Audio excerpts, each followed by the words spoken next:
Hi ಎಲ್ಲರಿಗೂ ನಮಸ್ಕಾರ. Welcome back to my mini blog. ನನ್ನ ಮಗಳು ಬೆಳಿಗ್ಗೆ ನೋಡ್ರಿ ಹಿಟ್ಟು ತಗೊಂಡು ಫೇಶಿಯಲ್ ಮಾಡ್ಕೊತೀನಿ ಅಂತ ಫೇಶಿಯಲ್ ಮಾಡ್ಕೊತಾ ಇದ್ದಾಳೆ.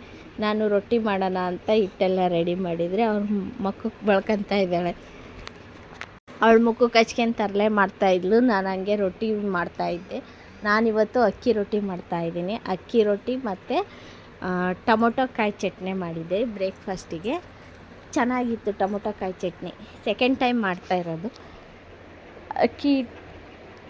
ನಾವು ಅಕ್ಕಿ ಹಿಟ್ಟನ್ನು ಅನ್ನ ಹಾಕಿ ಮಾಡ್ತೀವಿ. ಅಕ್ಕಿ ರೊಟ್ಟಿನ ಅನ್ನ ಹಾಕಿ ಮಾಡ್ತೀವಿ.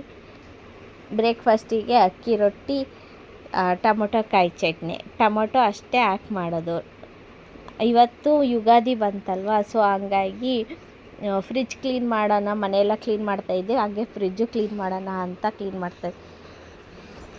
ತಂದು ಬರೀ ಫ್ರಿಜ್ಜಲ್ಲಿ ಇಡೋದೇ ಆಯಿತು. ಕ್ಲೀನ್ ಅಂತೂ ಮಾಡಿದ್ದಿಲ್ಲ, ತುಂಬ ದಿವಸ ಆಯಿತು ಅಂತ. ಸೊ ಇವತ್ತು ಅದಾದರೂ ಮಾಡೋಣ ಅಂತ ಫ್ರಿಜ್ ಕ್ಲೀನ್ ಮಾಡೋಕ್ಕೆ ಅಂತ ಕೂತೆ. ಫ್ರಿಜ್ ಕ್ಲೀನ್ ಮಾಡೋಕ್ಕೆ 2-2.5 ಗಂಟೆ ಆಯಿತು ನಂದು. ಬಟ್ಟೆ ತೊಳೆದು ಒಣಾಕಿದ್ದೆ. ಸಂಜೆ ಈವ್ನಿಂಗು ಸ್ವಲ್ಪ ಹೊತ್ತು ರೆಸ್ಟ್ ಮಾಡಿ ಆದಮೇಲೆ ಸಂಜೆ 5-5:30 ಹಂಗೆ ಬಟ್ಟೆ ತಗೊಳ್ಳೋಣ ಅಂತ ಮೇಲೆ ಬಂದ್ವಿ. ಸ್ವಲ್ಪ ಹೊತ್ತು ನನ್ನ ಮಗಳು ಆಟ ಆಡಿದ್ಲು ಅಲ್ಲೇ ಟೆರೆಸ್ ಮೇಲೆ.